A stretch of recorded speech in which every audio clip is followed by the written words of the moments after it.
And we're back. So it's been a little bit of a break from the last time that we recorded. Real life getting in the way, work getting in the way, my back getting in the way, which actually did stop a record last weekend when we were supposed to. This is, of course, a brief history of everything, and we are back for our fourth podcast, two full-size ones plus that little mini episode. We'd like to thank everyone again for the positive feedback that we've got. We've got a really good amount of feedback. I, again, for those listening for the first time, am Chris Buchanan. My friend here is Thomas Ellie. Hello. And we will be debating the topic this today of the most important battles in history, because we like to pick things that are nice and simple and very obvious. Easy. Yeah, no one will contestability. No one will contest anything we say in this podcast at all. No. Obviously, we are the authority on this topic, and I can't see any military historians coming back at us at all. Can you? Not in the slightest. I think, if anything, even the best of military historians will learn a thing or two from us today. Yeah, I think we will be enlightening all on the most important battle of all time, and by the time we finish this podcast, I think we will come to a decisive conclusion. And if you believe that, I have a bridge in Sydney that I'd like to sell you for some steel. Really? Yeah, it's a wonderful bridge. I think you should buy it. What we're looking at today, though, is, in all seriousness, we're going to run through a few battles that we've selected just from personal, not experience of being there, obviously, but our personal knowledge, and the ones that we consider to be really important. And we'll go through why we consider them to be important battles. Now, that little joke at the start of it was more about sort of reminding military historians to not take this too seriously, as sometimes they are wont to do. And look, I've been guilty of that in the past too with historical topics. It's very easy to do. But we're just going to give our perspective on what we consider to be the most important battles and why they were important. And we've got a wide range, I think. Yeah, there's a tendency, I think, if you go back over our past 4 episodes, for us to sort of camp out in the ancient and the modern worlds that we both like to occupy in the classroom and sort of pontificate from those standpoints. But I think today we will certainly blur the lines, because with a topic like this, important is going to be not necessarily something that is contained within a certain time period. We're going to be talking about long-term, short-term consequences, what-if history, big history, small history.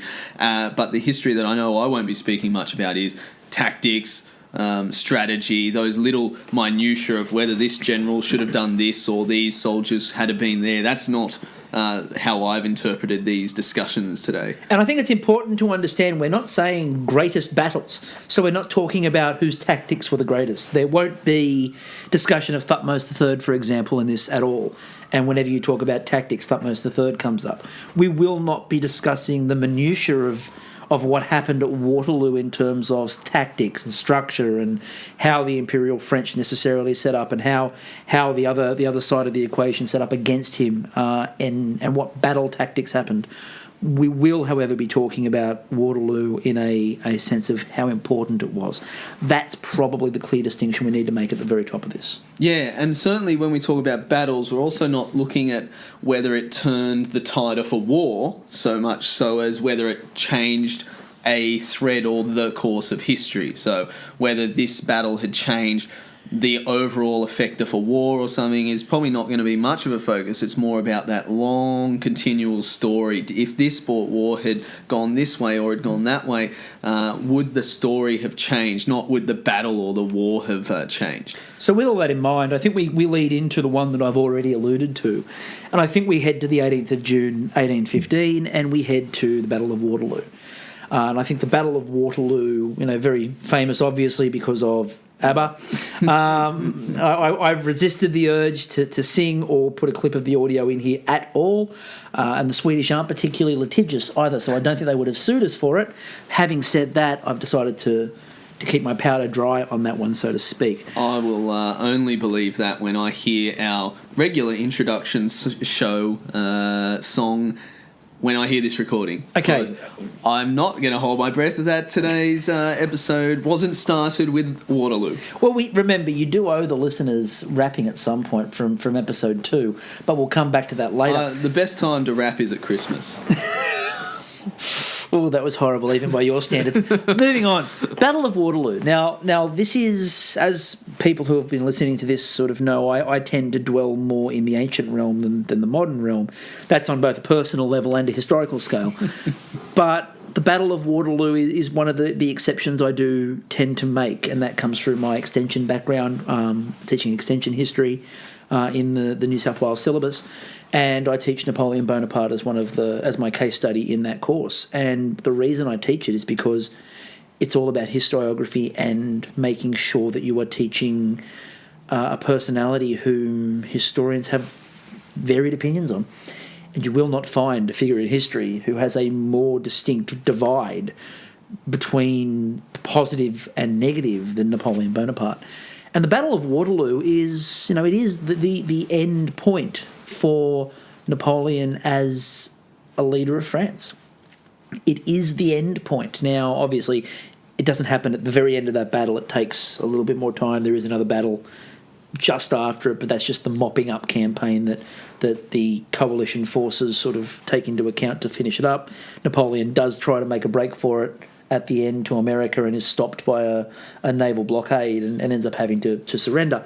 But the Battle of Waterloo is more than just a defeat of a strong Napoleon. In fact, it's not really the defeat of a strong Napoleon at all. Napoleon, by the time we get to Waterloo, this is not his first Napoleon campaign. This is not Napoleon in all of his Napoleonness, to create a term that nobody in their right mind will ever use again. It's Napoleon after the return. So he's gone the first time. That's it. I'm done. It's all over. Then he comes back, meets the troops at the crossing of the river. Will they turn on him? Will they join with him? They join with him. They cheer him back to Paris. He takes control of France for a second time. At this point, the other major European powers sort of hear of this and go, oh, okay, fine. Here we go again. Let's settle this once and for all. And it's really the British and the Prussians who take it on board to let's end this. And why the Battle of Waterloo, for me, falls under the category of most important battles, and I always consider it up there, if not the most important battle, is not so much the end game of that. Napoleon losing. By the time we get to Waterloo, Napoleon was almost spent as a force. If Napoleon Bonaparte had won, they may have sued for a different peace that may have kept him with some level of power, but the French were never returning to the position they were in the first time Napoleon was going around. I don't think that would have happened. You would have had a very different Europe in terms of the way that Britain would have been viewed. You would have had a very different Britain from the Prussian perspective too. I think that Waterloo is so important because of what it does to Europe and what it does to the world order. Now, just quickly, Waterloo is a very brutal battle. And that gets overlooked a lot. We talk about Napoleon losing, we talk about the British success, and we talk about the Prussians, quite rightly so. But at the Battle of Waterloo, there's approximately 40,000 dead on both sides as a grand total. It's about 40,000, give or take. That's a lot of people for a major campaign, especially at the type of campaign in this day and age where you move both sides of the battlefield and sort of stand opposite each other. 40,000 men falling is a horrible toll. The conditions at Waterloo that day were, quite muddy. It was a quagmire. It always gets used as an excuse. Napoleon lost because the field was muddy, and his second in command, it doesn't really matter why they lost in terms of French strategy. What matters is why they lost from the opposition side of things. They lose because, one, Wellington lines his forces up, but Wellington even admits that it's not the British troops that win this battle. It's the Prussians. It's the Prussian cavalry. And the Prussian cavalry sweeps in from the side. They pincer them. They start falling back. The army goes to chaos. It's about 11 to 15,000 French troops abandon almost immediately and sort of run off. And what it does is, just from doing that, it creates two major powers. Britain is now the major world power. There is no question. Britain becomes the power. Prussia has now moved into a prominent role within the world. And you get what is referred to by a lot of historians as the concert of Europe. It's 4 decades of peace. think about Europe leading up to this, and mostly, again, Napoleon's fault, to be fair. You know, if it wasn't Napoleon invading one country, it was Napoleon invading another country. And before that, you've got the Spanish and the British and all of those sorts of conflicts. But until the Crimean War, we've got 4 decades where nothing happens in terms of warfare. And it also leads to the Holy Roman Empire idea sort of finally falls away. The big Holy Empire falls apart. And you start getting this idea of German confederated states. Not quite a Germany yet. We're not there yet. But Prussia is the dominant power. And Prussia is going to drive German unification forward. So you've got Prussia on the rise. You've got Britain on the rise. Now, these two powers start here. So 1815. Take it forward 100 years. These two powers are basically the two powers engaging in World War One, and it's sort of, this is a reshaping. The other thing to take out of this, and my last point on it, is that 40 years of peace, 4 decades of peace, 40 years, that peace, traditionally whenever you find a prolonged period of peace post-warfare, that wealth that used to be sunk into the military gets sunk into other things. It's a very wealthy time. And this is where all the technological advancements start, and you start getting industrialisation, and you start getting all of this massive mechanisation of Europe. So I think Waterloo as a battle is a very important battle, because not so much about the French losing, because, as I said, I don't think the French would have done much had they continued. But what it does for Britain, what it does for Prussia, and in turn what it does to Europe as a whole as an industrialised power, I think that's the true importance of it. Yeah, you've covered the main significant points of it. When I look at Waterloo, as opposed to sort of saying the seeds of World War One are sown, I see Waterloo as them building the garden where the seeds will be sown. So you get Prussia. Now, Prussia dominates that German unification. It lays the groundwork for this Otto von Bismarck guy to come along and start to unify these German nations. Now, Prussia, with its militarism and its authoritarian traditions, that's the nature of Germany that will emerge because of Prussia's domination there. Now, had Prussia lost, or had Prussia not been part of the German unification, you get a very different Germany. Or if it hadn't been Bismarck or someone with the Junker background who is invested in the Prussian way of things, Germany is very different. And consequently, with a different Germany, you get a different relationship on continental Europe with Germany and all the other nations.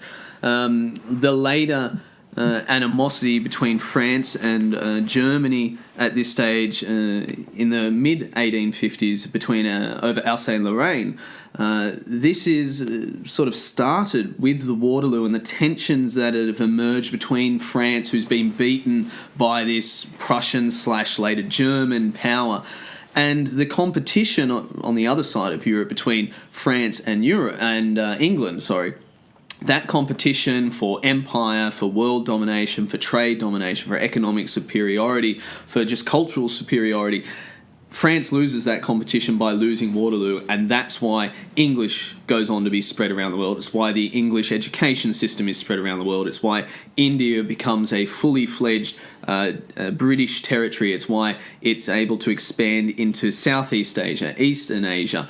Australia is not threatened at all from any sort of French sort of co-colonisation. Canada is largely turned into a complete British territory. America is able to evolve by itself as a continental power without French involvement or tensions with France and Britain overshadowing. Britain wins, Prussia wins, France loses the most. And I think there are 2 points there, one of which you just raised, which I hadn't broached before, which I think is very important, which is I think it impacts the development of America. Because America has sort of in that early phase relied a lot on France. It's modeled itself on France. It's looking as France as the beacon of everything that's good and virtuous. And I think removing France sort of gives the Americans pause to go, okay, we now need to evolve this into something else. And I mean, that has sort of happened with revolutions, sort of happened after the Jacobins, sort of happens after Napoleon. After Napoleon takes power, they start that process.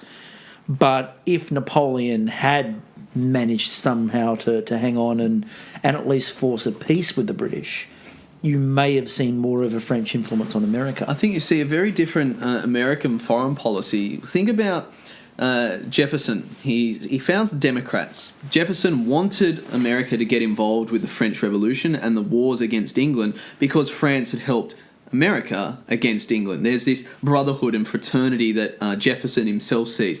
Jefferson is president through these battles. The Democrats have some very strong presidents. One of your favourites, Jackson. Yep. If there's a strong France and they emerge victorious in Waterloo, the foreign policy of America, they have a European ally that they may be able to form some sort of bond with to keep Great Britain in check. Certainly north of the line, you get of the Canada border, you get the invasion of America by the British, where they go and burn the White House down. Would America have had an ally in France at this time? Would they have been able to rally a European power to assist them? I mean, would Great Britain have been brave enough to have invaded America had there been a strong continental France which didn't have a monarchy but had an imperial militarist government in charge? You know, I think you've got a lot of what-ifs had Waterloo gone the other way, which change a lot of world politics as opposed to just European as well. And I think the second point there that I had as well is British politics changes because of this battle too. Because who eventually becomes Prime Minister of Britain? Wellington. Right? And Wellington rises from being this great commander to being a Prime Minister and to leading Britain and starting sort of directing Britain in a political direction now, not just on the battlefield, but starts to, and Wellington sort of, his overarching presence in British history. And so I think that's the other thing that sort of changes, because it will change British foreign policy, it will change British internal domestic policy, it'll change the way that Britain evolves in this period leading in towards the Crimean War. Do you even get a Crimean War if Britain doesn't win at Waterloo? And I think that there are other little bits and pieces, and again, we don't really like going into the alternate histories, although having said that, at some point down the road I am planning one of these with an alternate history. I haven't even mentioned that to Thomas yet.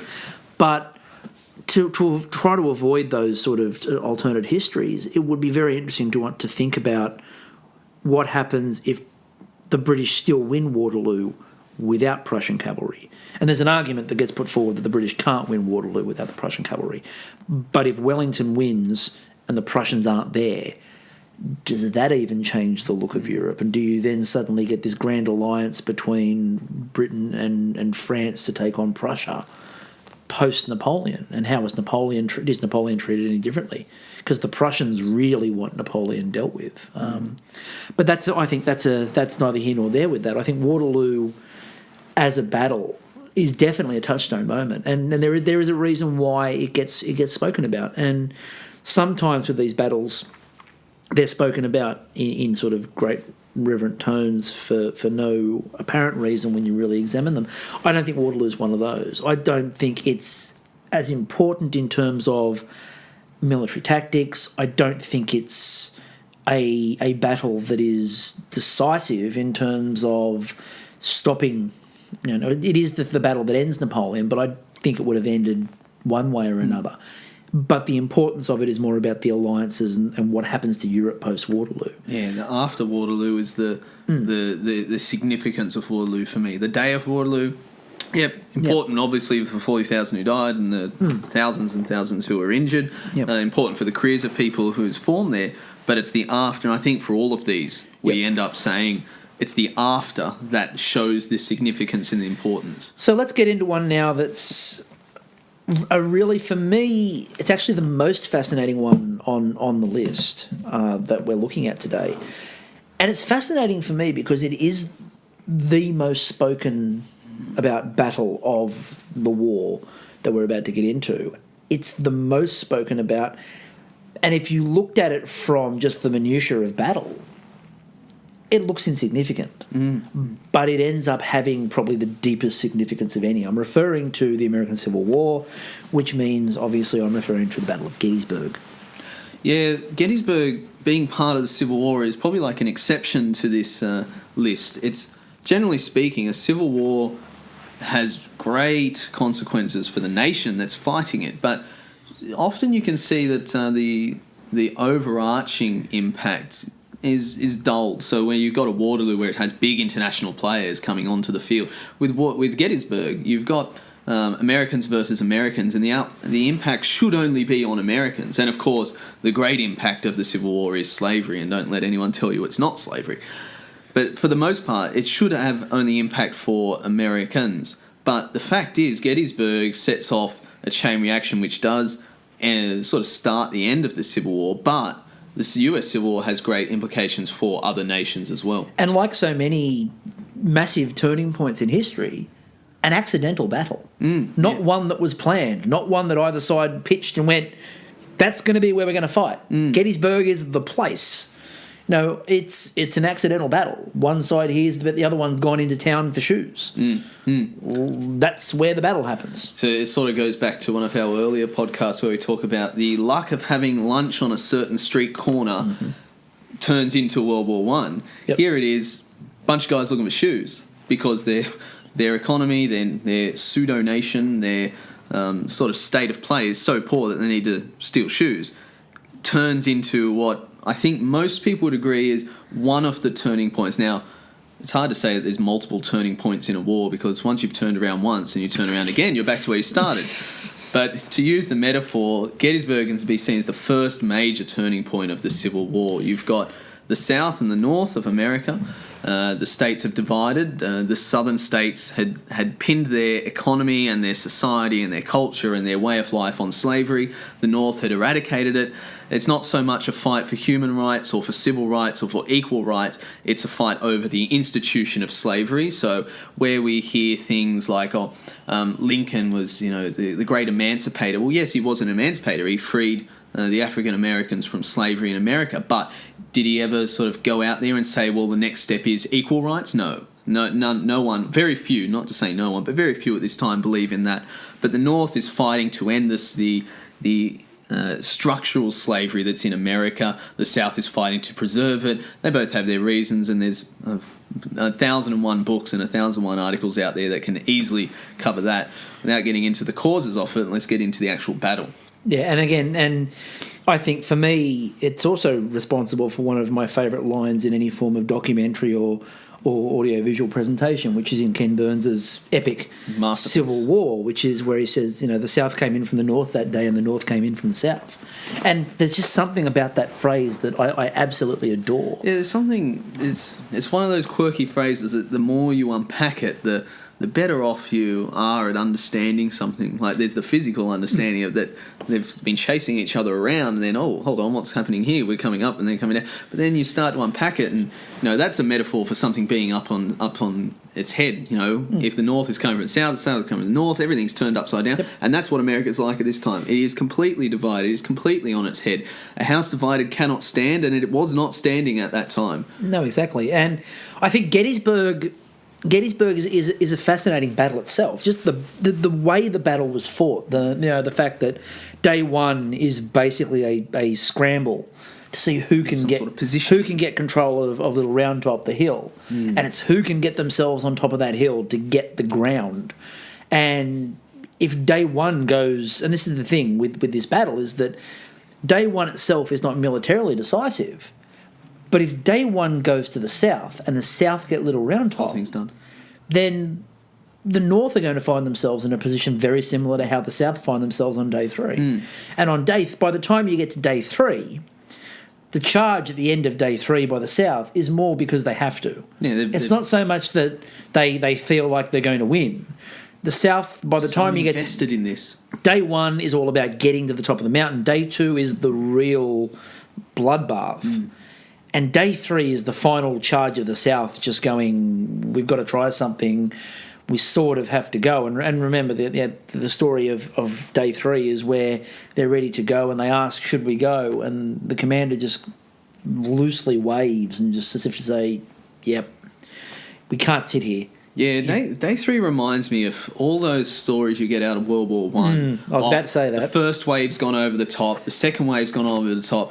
You're in the third wave. You've seen 100 people get shot down by a machine gun, then another 100, and you know you're the third 100 that's going to go. It's Battle of the Somme day 1. Yeah. It's Battle of the Somme day 1. You're the 5th wave. The commander knows you're going to die and that nothing will be achieved by this, but he sends you over anyway. And admirably, the commander will go with you, but nothing's going to be achieved. And that's the last sort of few hours of, or the last day of Gettysburg for me, that the South has no reason to be so hell-bent on winning Gettysburg. Had the South won Gettysburg, the war doesn't change because they had been victorious for month after month after month so far. But if the North wins, by day 3, it's a massive turning point for the war. Well, it's amazing. Remember, by the time we get to Gettysburg, there are many within the North who are demanding changes to the structure of their military. There are people within the North who want everyone replaced. They want everyone thrown out. Let's start again. Let's scrap the North leadership. Including Lincoln himself. If you want to get a great insight into the Civil War, read Team of Rivals. It is probably one of the best books ever written. The best historical books ever written. It'd be my top 5 of just even interesting reads. It's amazing to get. It brings to life 1,001 characters in it. Doris Goodwin is just an amazing writer herself. But it gives you a great insight into the problems at the military leadership and the political leadership at this stage. And that's just an aside. But I think that with Gettysburg in particular, as you said, there is no turning point for the South in this by winning. It just continues the run of victories they've had. I mean, Robert Lee was considered the this invincible leader. So by him, I mean, in from one perspective, had he cut and run, he might have lost that title of invincibility. He'd been victorious battle after battle after battle. Had he cut and run, I don't think he loses that mantle. I think, he can easily go back, and the papers are so enamoured with him in the South that they're not going to say, oh, Robert E. Lee's lost, oh, it's so woeful. It's like, oh, those Northerners, they tricked us and we'll get them next time when there's a legitimate battle. It would have been seen as an ambush, which is what it was. Yeah. And so Robert E. Lee loses nothing. The South loses nothing. They could just easily, slip out under the cover of darkness and go. But pride, which seems to be a really big factor in a number of these battles that we talk about. That, okay, we've lost day 1, so we'll win day 2, and we'll get the last laugh. It leads to so much death and suffering in these battles. It's woeful. And it is. I mean, it's one of those things where things like hubris and that sort of that the pride comes before a fall statement, and it's really rung large in most of these sorts of battles we're going to be talking about. Is that it's the pride of we can't lose this. I mean, there's one obvious one which we're not going to mention just yet, but you can probably work out where this is going in terms of the pride of I must win this battle, no matter the cost, even if tactically it's not as pivotal as it should be.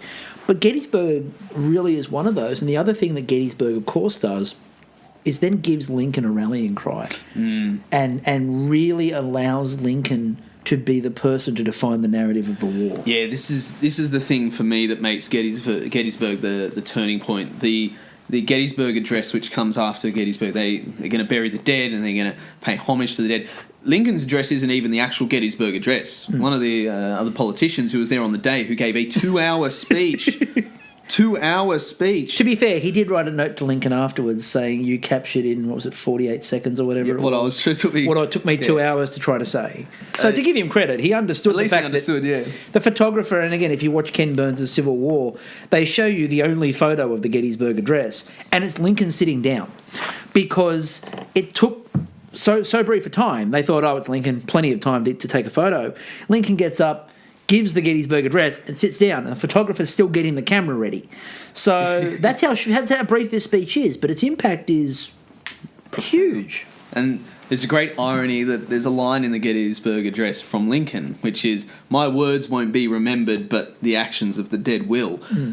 And the actual fact is we remember his words more than probably the actions of the dead and the sacrifice because of this address. Now, the address for me is that rallying point that you said, that let's come together, and it's the first indication of there being this thing called total war, that he says this whole nation, this whole northern group of people who are fighting against the south, this isn't just for soldiers to fight, it is all of us to fight. And it is evoking what World War One will really start to solidify, and then World War Two embodies this idea of total war. The entire nation is at risk here. The entire nation is in the service of war, and it's not just something for soldiers, but it is something you do at home, it is something you do in your mind, it is something you do every day when you turn up for work.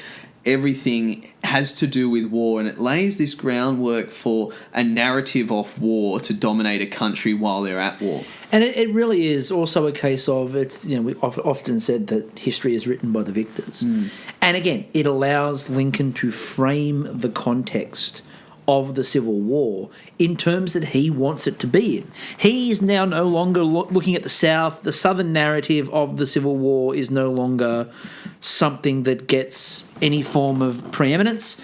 It's now suddenly a case of the Northern doctrine. So the Northern version of the war, the way the North sees the war, is the most important element here. And by the time Lincoln has given the Gettysburg Address, and the Gettysburg Address has that impact, when historians look back, you don't look at it, and they did start looking at it from a Southern perspective, but it can't be framed in that Southern perspective as thoroughly as it could before that address. Lincoln has really boiled the whole war down. Yeah, he's made the case that this is a just war. It is a North versus South war. It's not any sort of bigger thing, but that the sacrifice. I mean, I imagine that if you had heard the address during the war and then listened to the address after the war, I reckon your reception of it would be very different. I reckon if you were from the North and you heard it, like, yes, we've got to win this war, we're with you, Lincoln. Then after, I reckon you hear, wow, Lincoln,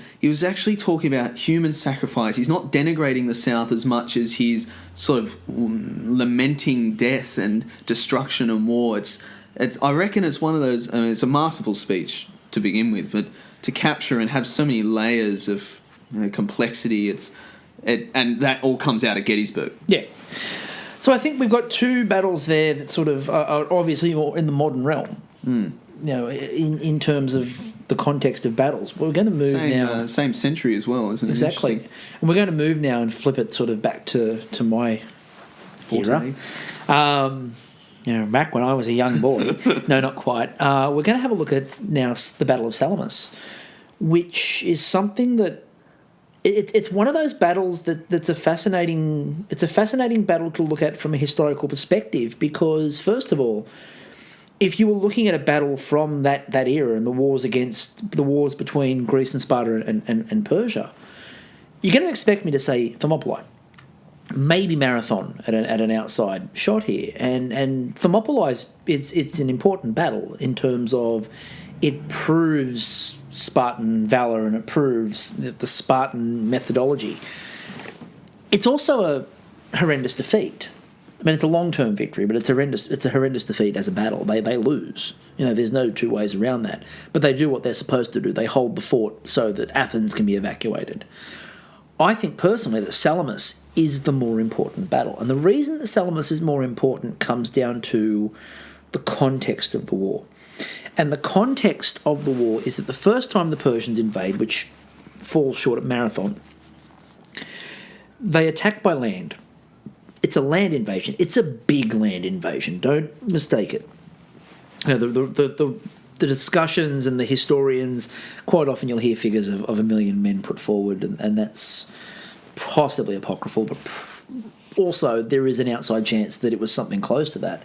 At the very least, you're looking at over 500,000 men. Classic ancient history where you have no idea what's going on. Yeah, well, you have to identify your sources, and you have to evaluate poor old Herodotus and Thucydides and the others. All the greybeards. Anyway, beyond your smashing of ancient history.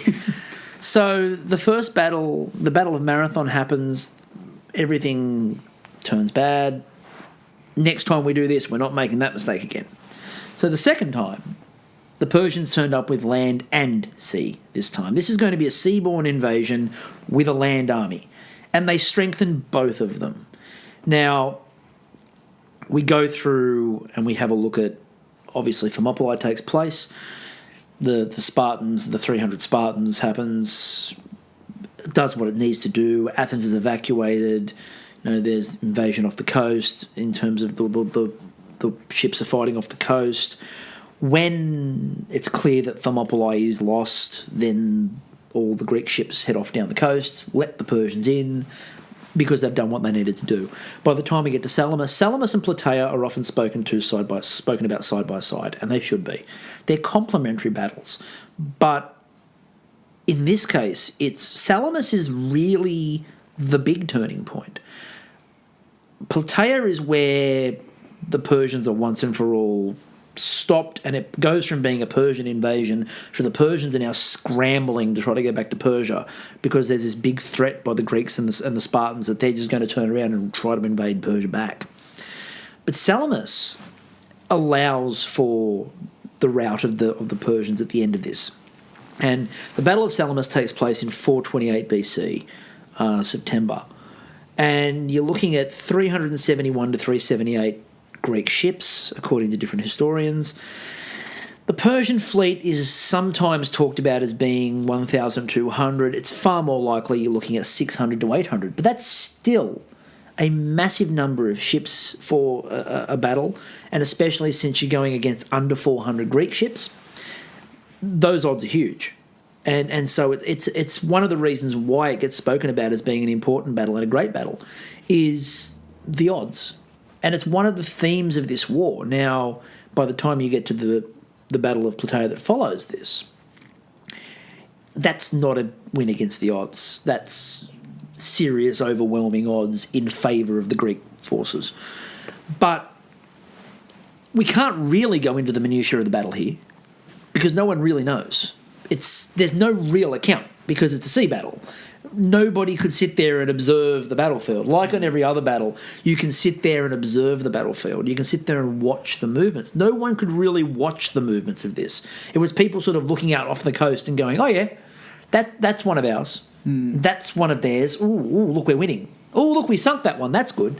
And you can't really work out what's happened until after the fact. I think one important point there is to note that most of the people who are on those boats are illiterate to begin with. Whereas, say, with Trafalgar, and you've got a lot of sources that relate to that. That's because a lot of those people had a rudimentary knowledge of how to write, how to speak, how to record these things. But these are illiterate sailors who are trained to do one thing and one thing only. Well, the interesting part about Salamis and as opposed to Plataea is when we look at Thermopylae and Plataea, that's really Spartan-led because the Spartan land army was the strongest in the world. The Athenians weren't really focused on this. Salamis, however, is a great Athenian victory because it's the Athenian Navy. The Athenians have the Navy. It's the Athenians guarding the water. It's the Spartans guarding the land. And what the Athenian Navy does has far-reaching consequences long-term. First of all, after the war ends, you end up with the Delian League, you end up with the Spartans go, all right, good, that battle's done. We like warfare, we don't so much like the rest of it, and we don't like anybody else, so we're going to go back to Sparta, and we're going to be Spartans again and go away. The Athenians go, great, we're all going to have this big Greek league and we're all going to be wonderful friends together. And then it sort of turns into, as I like to refer to it, a bit like a mafia cartel, where everyone pays the Athenians to make ships to protect them. And then the Athenians turn around and say, give us more money. All those ships you just paid for are going to attack you. So it becomes this big sort of money, sort of, not quite a Ponzi scheme, but it's a little bit like, they're basically extorting money. Bernius Madoffus. They are, really. They're exploiting money, extorting money left, right and centre. So that in itself eventually prompts the war between Athens and Sparta to take place where the Athenians lose, which does change a fair bit of the course of history. Salamis, though, if Salamis had gone wrong, if the Persians had destroyed the Greek fleet, you run the risk of there being no classical Athens. You run the risk of everything we know that came out of the Greek world, because all these thinkers, all of this stuff that comes out, the democracy, all of those sorts of things, is a post-war with the Persians development. So you may have ended up with a very different modern world. And this is why I think Salamis is such an important battle, because if it is not for the Battle of Salamis and the Athenians hanging on to control and eventually come to dominate the peninsula, what you end up with is Persia running rampant. The Persian navy then can swoop in from the side. They're completely surrounded. The Spartans would have fought until they died. The Athenians probably would have been plundered because remember, Athens is gone by this point. They've had to evacuate Athens. So they can't reclaim Athens. And the Persian Empire probably takes off in a way that is more significant than anyone could have envisaged. So I think that the Battle of Salamis had the potential to change world affairs in a way that we can't really appreciate. And I think it would have altered the modern world indirectly, but it really would have altered the way we view the world. It would have altered mathematics, it would have altered literature, it would have altered politics, it would have altered more military tactics. So I think that would have been a very huge impact worldwide. Yeah, I think it's so hard to play what-if history when you go into the ancient world because so many things that happen afterwards, all of those things disappear. So if Greece doesn't exist, Plato, Socrates, Xenophon, Thucydides, those are all, you can throw a blanket over their birth, they're all in this century. Yep. They all come either 10 years before or 10 years after Salamis and Thermopylae. And if the Persians dominate Greece, none of those thinkers, as well as the other thinkers that they train and influence and develop and their contemporaries, none of them exist because, as we know, intellectualism flourishes when you've got a great degree of stability and peace, not wartime and instability, and you're worried if the Persians are going to come to your village, next week and take all your stuff. You lose Alexander the Great. Alexander's not main goal, but sort of objective is to go and defeat Darius, defeat the Persian Empire after he's consolidated his position in Greece and has really sort of established that empire. Well, who's his next target? Well, it's the Persian Empire. It's the remainders of those great threats to Greece. He draws on that bogeyman of Persia, like, oh, look at what Persians did to Greece once, twice. Let's go and beat that big, great foe that we've got. So Alexander the Great, he comes from the sort of victory of Athens and the victory in Salamis. And then we all know that Greece influences Rome, and Rome goes on to really lay the groundwork for ancient, medieval, modern Europe. Without the Greeks to continue to develop as a society, and without Alexander, you don't get the Roman Empire in the same way or shape. I mean, if anything, Persia consolidates a position in Greece, and then they just continue over to the next peninsula, which is Italy. And you lose everything.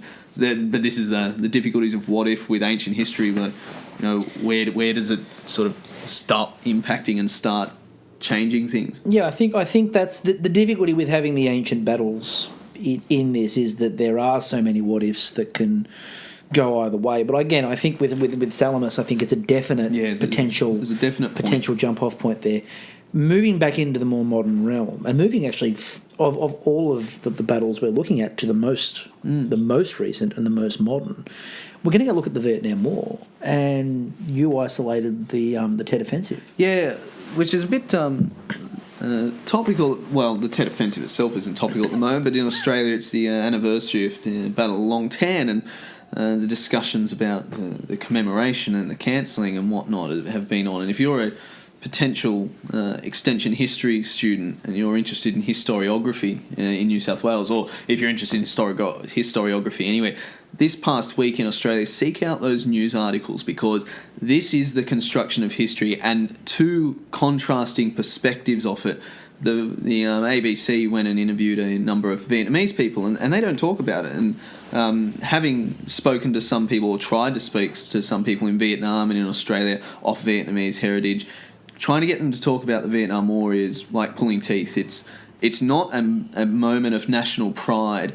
It's divisive. It's an open wound. It's still not settled in Vietnam, and it's very much more controversial than we in Australia sort of take it. We just expect commemoration to happen as part of the national narrative, and this past week has been an eye-opener for conflicting perspectives of history. So if you're a historiography or historiographer, this week is something to think about how history gets constructed and then argued over.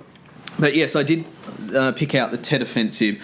specifically from the Vietnam War, because for me, when I look at the Vietnam War, this is the turning point for America's loss. And I use that word with specific choice, loss.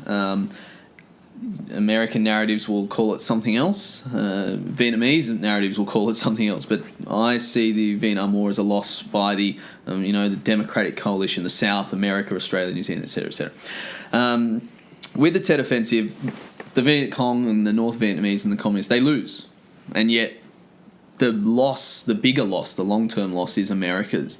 The images of the offensive undermine the story that had been fed to the American people and to a degree the Australian people, that things are under control. America is winning. It's all safe. We have won the hearts and minds. We will continue to prevail, and that's the end of that. Then comes Tet, which is the celebration of the New Year in the Buddhist culture.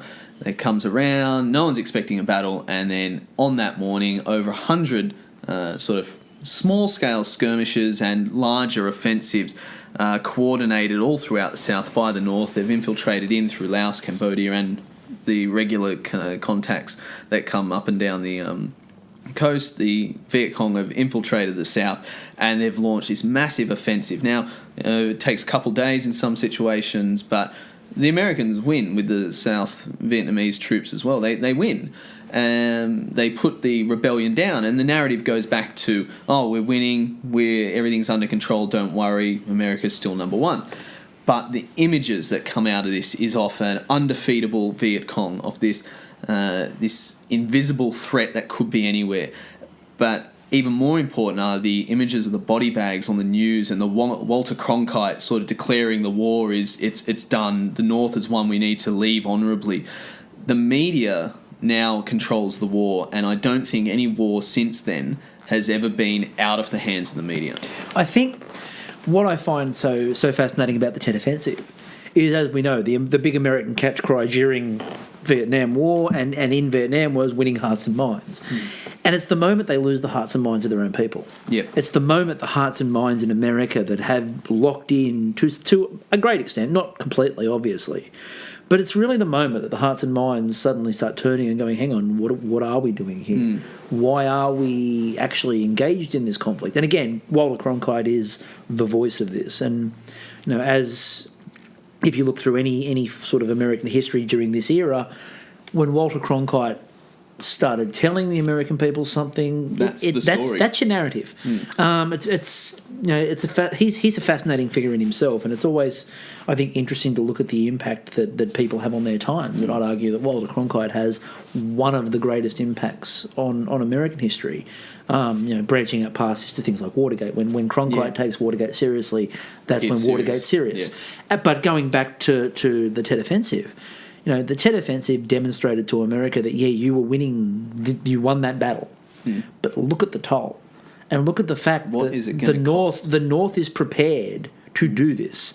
And if you think logically about it from a Western standpoint, a Western standpoint is minimise casualties. We don't want casualties, just minimise the casualties. Minimise our casualties.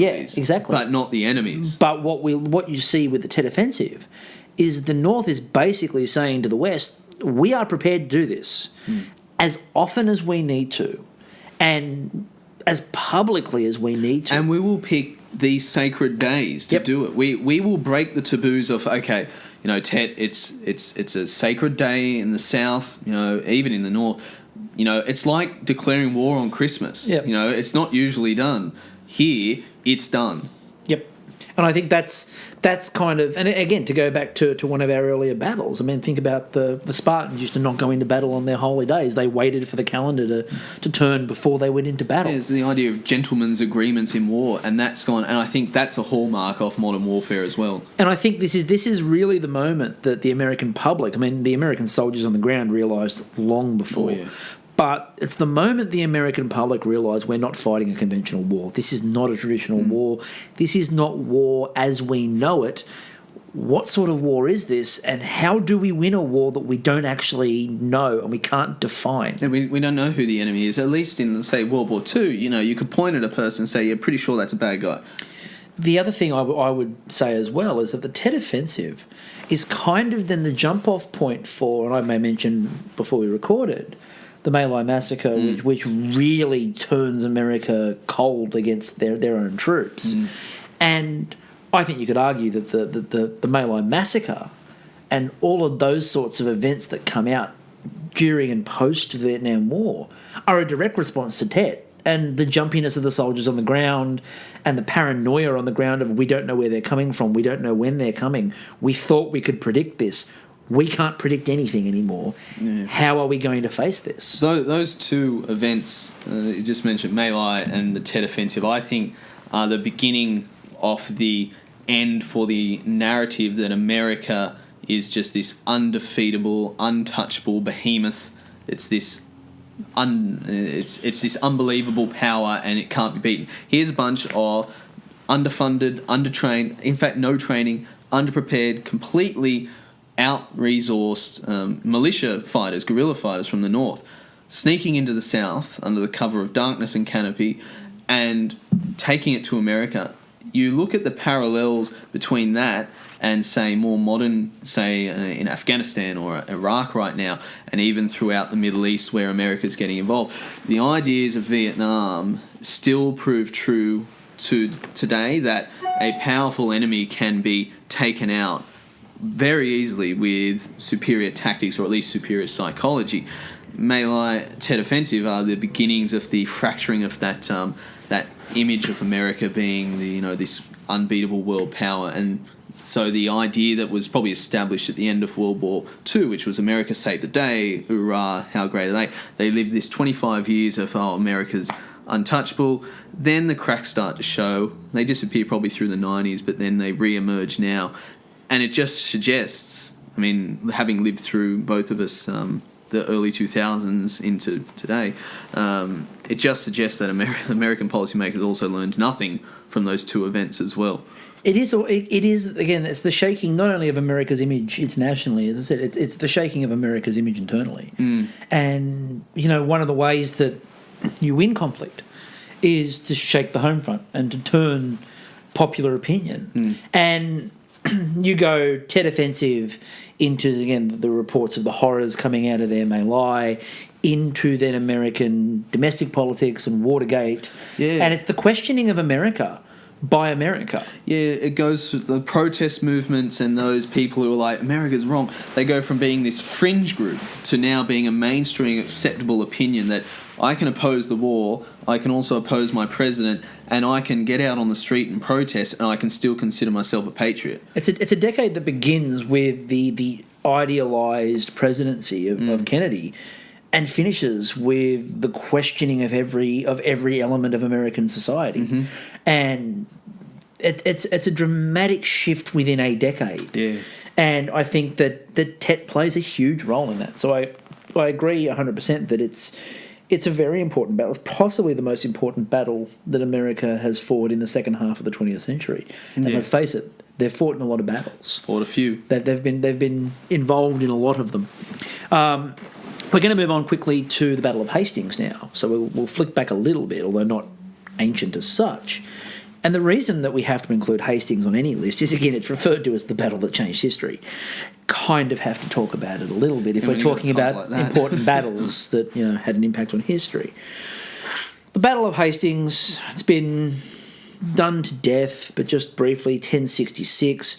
It's actually the second battle that takes place in a very brief period of time within England for control of England. And King Harold, who, by the way, has been king for a grand total of about a week and a half. It's about how long you want to be king for. Yeah, it's a pretty good period. Start annoying people after that. Let's face it. When you look back at his reign, you look back and go, "Look, there's no scandal." Yeah, what did he do wrong? No, he didn't get to do anything wrong. He didn't get to do anything right, but he didn't get to do anything wrong. Yeah, that's the important point.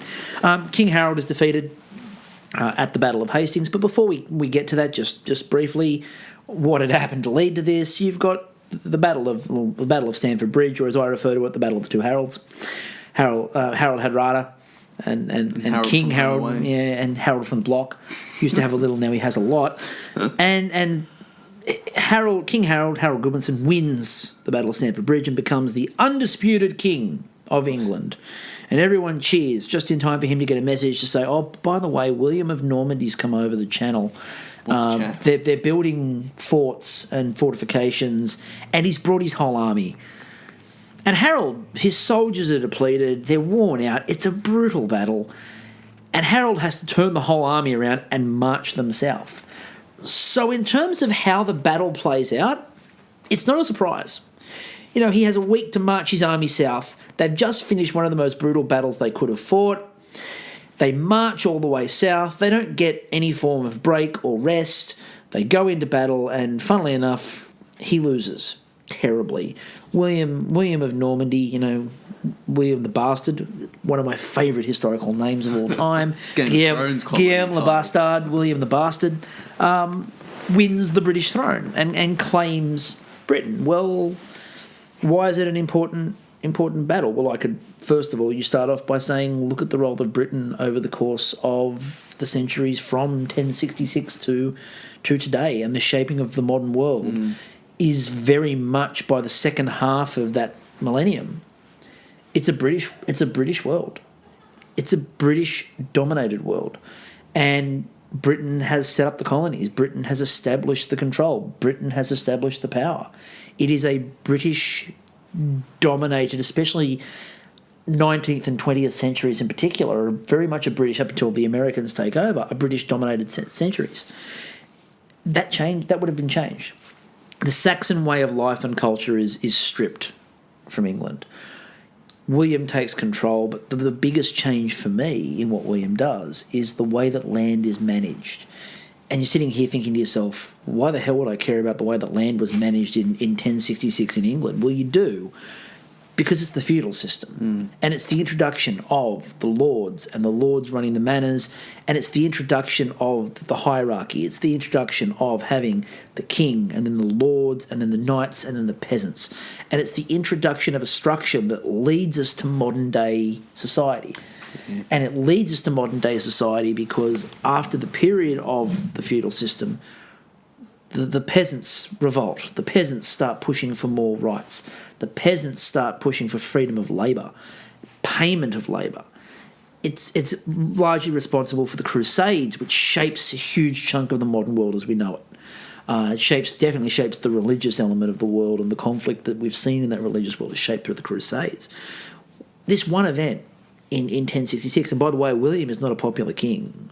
You know, he's a very unpopular king who doesn't spend much time there at all. He goes back to Normandy because, well, you've got a castle in Normandy. You're going back to Normandy. He didn't speak anything that vaguely related to the local language. He spoke French, funnily enough.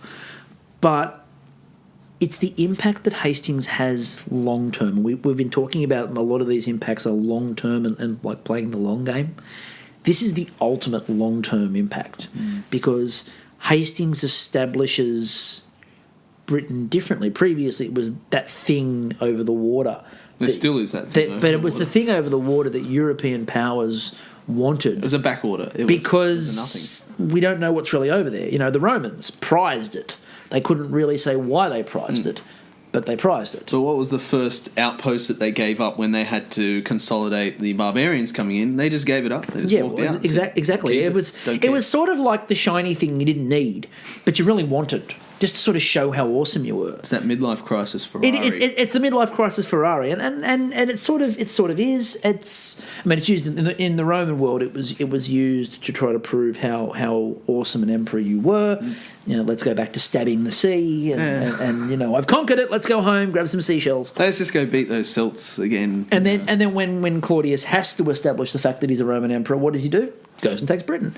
Now, he doesn't take all of it, ask Boudica, but he claims the southern part at least and goes, that's all of Britain. Ignore the northern bit. Just build a wall there. Just build a wall and don't worry about those Iceni. And get them to pay for the wall. Yeah, get them to pay for the wall because they'll pay for the wall. He'll build a big wall. It'll be the greatest wall ever.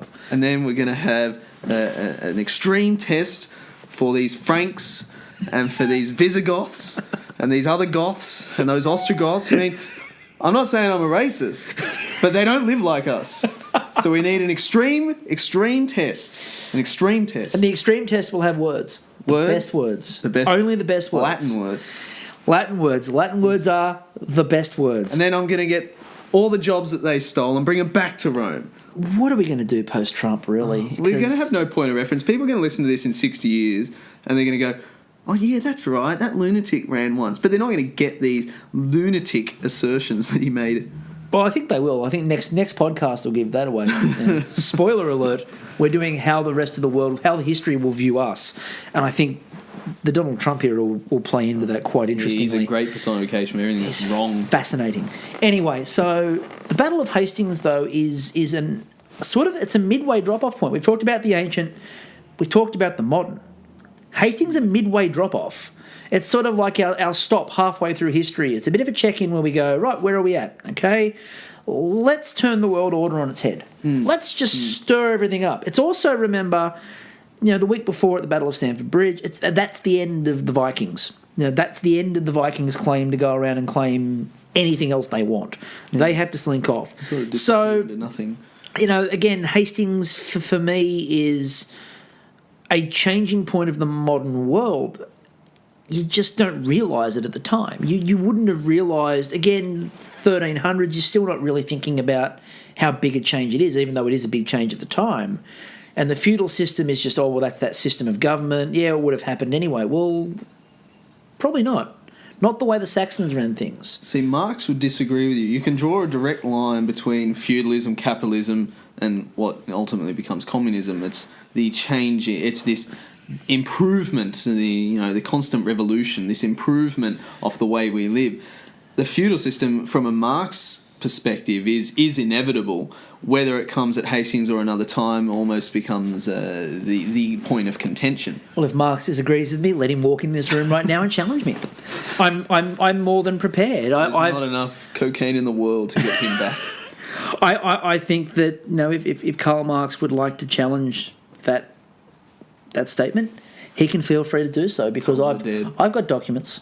He's got I've seen that rampant communist begging for money. Are we talking about the guy in the city on the corner of the street? No, we're talking about the begging of Engels. Oh, right. Comrade, revolution is going to happen, but first I need money. Can you win me 100? I'm good for it. I do. Someone else's $100 will be my $100, and that makes it your $100. It is again a side note, but I genuinely feel, if you haven't looked them up, look up the letters between Marx and Engels, and it's quite fascinating. He's so over the top nice to Engels before begging for money.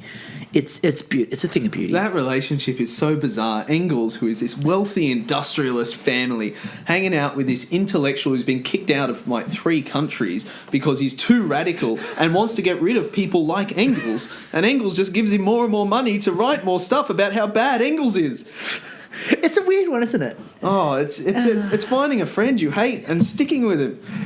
I'm staying here for thick or thin. I hate myself so much, I'm going to be friends with the person I hate the most. It's the ultimate of masochism, really, isn't it? Yes, that's the anyway, that's got nothing to do with the Battle of Hastings, but it's an aside from us, and we like it. We like our asides. At least it's not our false advertising this time, so that's good.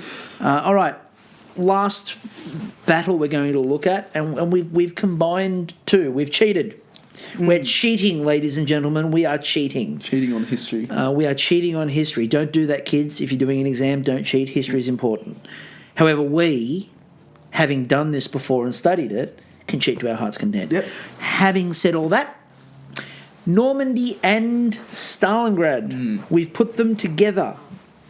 Now, it's sort of important battles. Yes. We're using the plural here and cheating with the plural and going, they are important battles, both of them.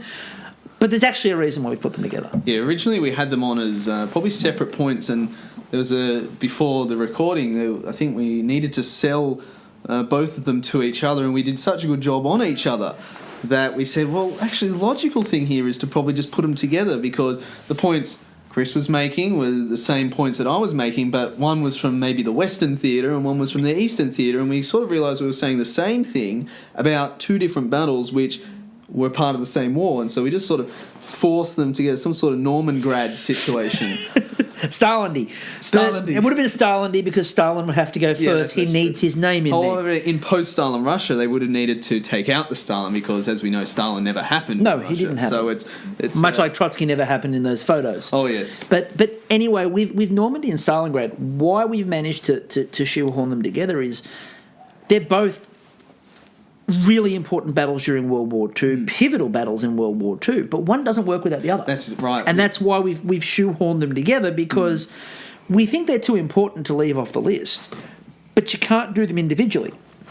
Because if Stalingrad doesn't happen, then the invasion of Normandy may well be pointless.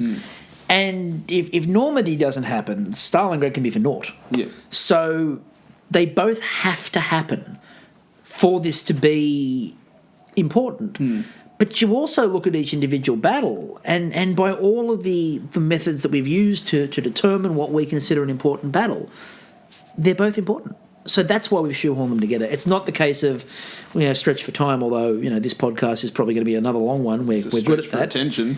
But it is a bit of a stretch for attention, but I think we have to put them together because we need to discuss them both together. So where do you want to begin on this? I think the best explanation of why they need to go together is the context. Before Normandy and before Stalingrad as both turning points, and I've used this word quite a bit, Nazi is nearly invincible. They've got this aura around them that Nazi Germany is just unbeatable. They've conquered continental Europe for the most part. They've tried to knock Great Britain out. They're unsuccessful, and so alternatively turn their attention to Russia.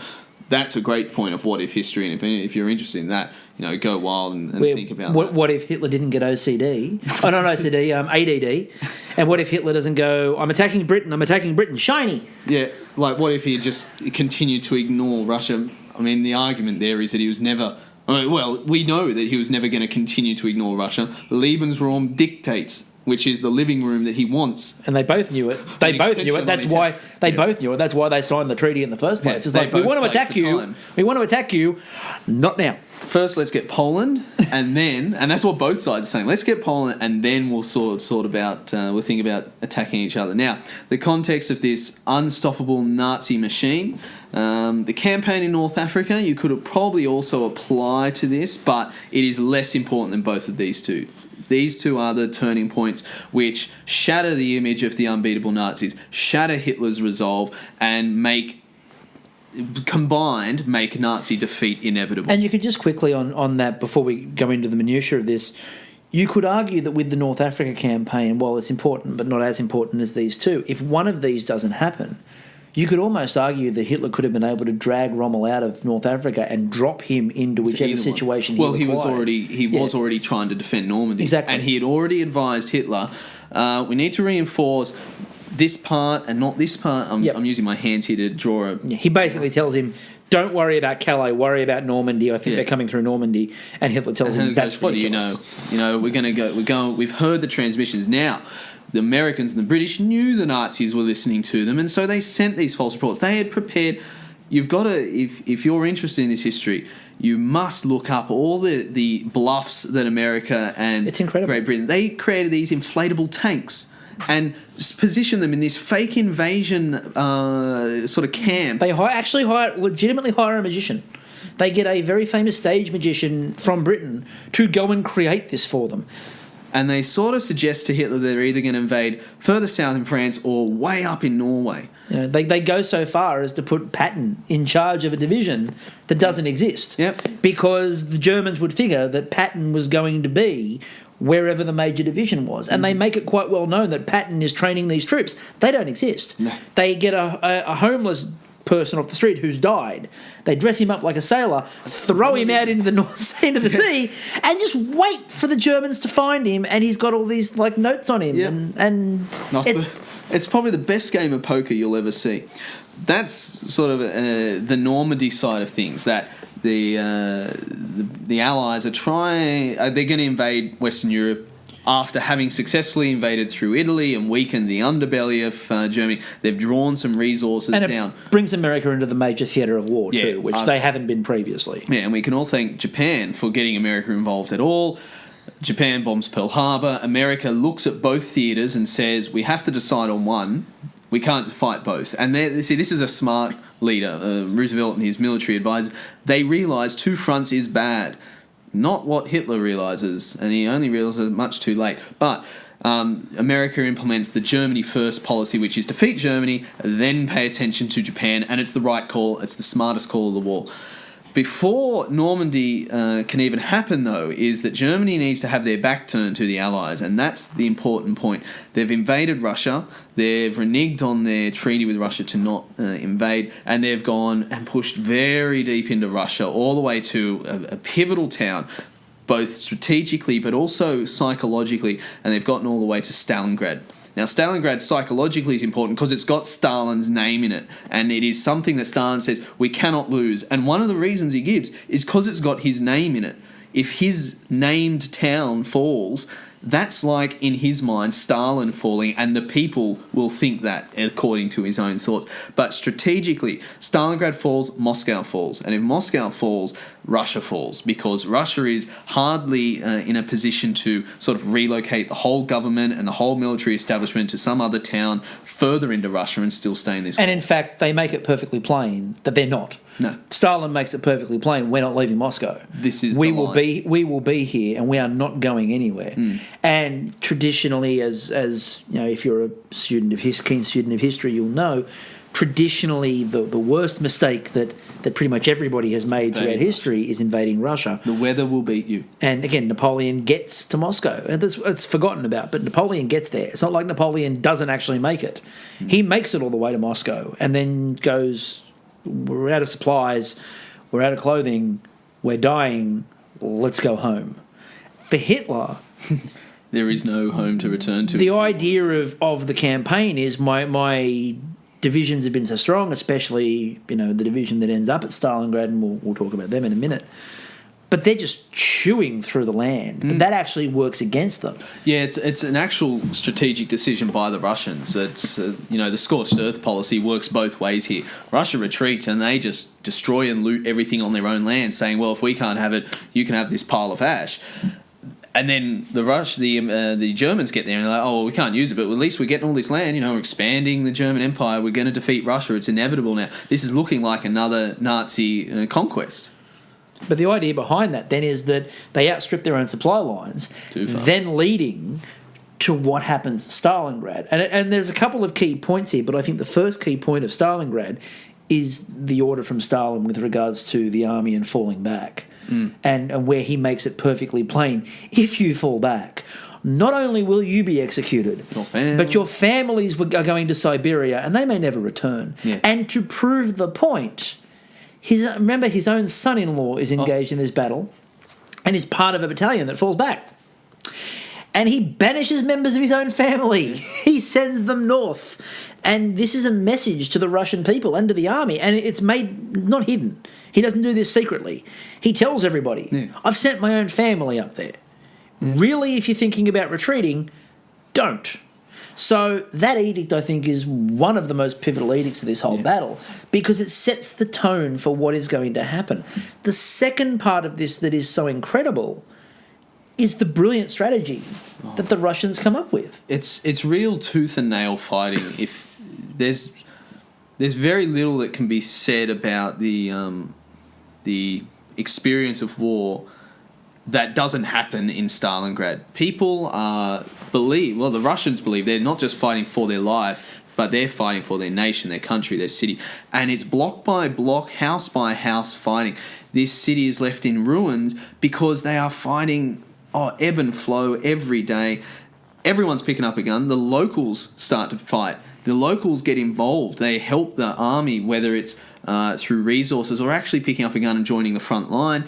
There's the luring in of the Germans into the city. Then as things start to really turn for the Germans, they encircle them. There's no way in or out for the Germans. Sorry, the Germans are able to get a few messages out. Hitler pretty much says, "You die or you get executed here. Your choice." He goes so far as to promote the commanding officer in Stalingrad of the German forces to a rank, and then sends the memo to said officer saying, a person of your rank has never surrendered before. I would hate for it to happen now. By the way, you've been promoted to that rank. It's very interesting the way that the two leaders shape this battle. And in modern warfare, it doesn't tend to be the great leaders that shape it. It tends to be the soldiers. It tends to be the generals. And we talk about modern warfare, and we talked about it before. We mentioned Patton. We mentioned Rommel. We weren't so much talking about the leaders. We were talking about those great generals. Yeah, the only great general you can talk about here is Zhukov and the Russian general and their leadership. Hitler is a micromanager to the extreme, and micromanagement never works in war. But Stalin gives the appearance of leadership, but allows one of his great generals to really help guide the force. And it's unfortunate that Stalin in the 50s just completely rewrites history and says, I was the great leader. And it's only sort of post-Soviet Russia that we realise actually he was just sort of getting drunk each day and having nervous breakdowns, and the other generals were sort of holding it together. But what a personality. It's the ideas and the personality that spur on the Russian troops and the fighting. So I think that Stalingrad has to be there because of the importance of what happens to Germany, the way that it basically really ends the chances of Germany having the great grand victory that they were foretelling. Yeah, because they run out of resources, they run out of men. Yeah. This is what depletes Germany of all of its resources. In World War I, it's a naval blockade that depletes Germany and really renders Germany useless. In World War II, Stalingrad is the naval blockade. Yeah, in the same way that Tet shatters the image of America, Stalingrad shatters the image of Nazi Germany. It's their first defeat, and it's almost similar to a Gettysburg. Here's an invincible leader that's now been defeated. It's a rallying point for the Allies. It's a point of like, yeah, okay, we can actually do this, and it drags so many resources away from the West that makes Normandy a success. Yeah, it then allows for the Normandy invasion. Of course, the importance about Normandy is that it wasn't just about getting onto Normandy. It was about getting in and pushing through the northern part of France and establishing not just a foothold, but establishing total control of the northern part of France. Liberate France. Liberate Belgium. And the issue with that for the Germans is that the Germans can't put up a massive defence if they try. I mean, the Battle of the Bulge, sort of, which you get towards the end, is the last great German push, and it does have some level of success, but they just don't have the resources because the resources have all been spent in the East. Yeah. The resources are freezing to death, basically. That's the important thing to remember. Manpower as a resource. The battle-hardened, most experienced troops that could have stopped the Allies are stuck in Russia, or they're stuck in North Africa, or they're reinforcing these useless Italians who have allowed the Allies to invade from the south. The best fighters of Germany have been put in these three other theatres, leaving these sort of the people who conquered France, who've not really had to fight a war for a while, and these new recruits and the new troops, they're the people who have to try and stop the Americans and the British and the French from re-establishing some sort of control in Western Europe. And I think that in terms of as a turning point of history and an important battle of history, it is the battle that they are together, the battles that end the real chance of Nazism ever succeeding and becoming the dominant ideology of the world, because by repudiating that and by stopping it on two different fronts, it allows the Allies to win. It also later on down the track becomes a problem because the West has won these battles in Normandy and France, and they've controlled that part of the world. The Russians are pushing back in from Stalingrad, and they've won a grand battle too. Where do they meet? They meet right in the middle in Berlin. It's a race to Berlin. We head towards the Cold War, and again, the Cold War comes out of this because when they have the discussion about who's going into Berlin first, Stalin gets it because Stalin turns around to Churchill and turns around to the Americans and says, "We've lost this many Russians.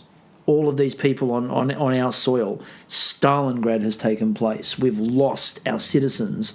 We get to go in first because of the casualties and the toll that we've taken." And that's why they defer to Stalin. They defer to Stalin because he puts forward the argument of they invaded us. They came here. Stalingrad. Look at the horror of Stalingrad. So it's one of the reasons why they go in first, and it's the going into Berlin and the way that all that plays out, and then the interplay between those troops that leads to Cold War really sort of sparking in Berlin as the central focus. Yeah, both of these battles become sort of embodiments of the principle or the ideologies that were behind it. Normandy is the great achievement of freedom, democracy, liberty. Stalingrad is the great sort of proving of communism. The resolute nature of communism. Yeah, look at what communism can do, look at what democracy and freedom can do. Aren't these two great? And the stress within the storytelling of Stalingrad is on the effort of everyday people. Yeah, it's on the effort the of the Russian people. It's not the Russian army alone. It's everybody pitches in. And Normandy is about liberation, which is this idea of democracy, liberty, freedom. Yep. You know, look, we bring freedom when we come. Stalingrad is look at the resolve of the common man working with the common man, the soldier, the farmer, the worker, the steel mill person. They come together and we defend the country. These are the two narratives of the country that dominate for the next 70 years. So what I think we've managed to do through what is undoubtedly going to be our longest podcast that we've done to date is outline a number of really interesting examples that could all be looked upon as the most important. Now, part of me was weighing up if we actually go which one we think is the most important. But I think what I actually want to do is open it up a little bit more and give people the option. So there will be a poll put up on the Twitter, but there's also going to be a general just discussion where we want you to contact us. So the Twitter is @BriefHistoryPod, and that's the best way to get in touch with us and to get your information across. But please feel free to contact us and tell us out of these which one you think is the most important battle. If you've got your own, feel free to put it forward. What we'll do in the next, if we get some responses in for this, is we'll talk about the responses that people have given us and what they view as the most important. Now, I think we've both got, again, our own sort of favourites in there, but I think we'll leave that powder dry and we might come back and revisit this one after we get some feedback. It's definitely a part 2 to this discussion. I think so as well. So with that, I think we need to probably wrap this up because you've all lasted and good for you. We need to give you, I think, some level of reward for this. Don't ask me what that's going to be. I'm not paying for it. No, I've got nothing to. I'm just a teacher. Teacher wages. I'm sorry, unfortunately, teacher wages aren't that high that we can just pay all of you. We'll pay you with more knowledge in another episode. Yeah, we'll pay you with enlightened facts. That's invaluable. It's something you can't get anywhere. You can't. You couldn't even get out a book. No, I don't trust books. No, I don't trust books. I trust my gut. I trust my gut. Do you know there's more nerve endings in your gut than in your brain? Before we become Stephen Colbert, I think we need to move on. So, Thomas, thank you very much for your time. Thank you.